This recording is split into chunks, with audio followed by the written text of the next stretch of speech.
আজকে আমি ভিন্ন জগতে আসছি, আপনাদের ভিন্ন জগৎ। আমি আপনাদের আজকে টোটাল ভিন্ন জগৎটা ঘুরে দেখাবো, কিভাবে আমরা আসলাম এটা পরে আপনাদের বলে দেবো।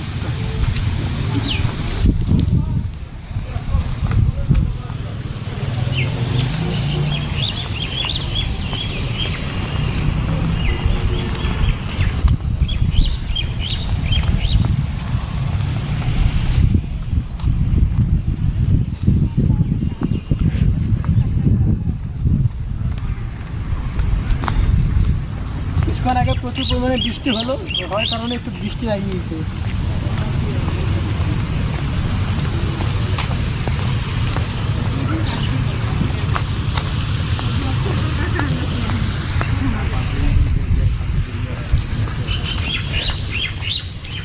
নত পোকা হয়ে আছে।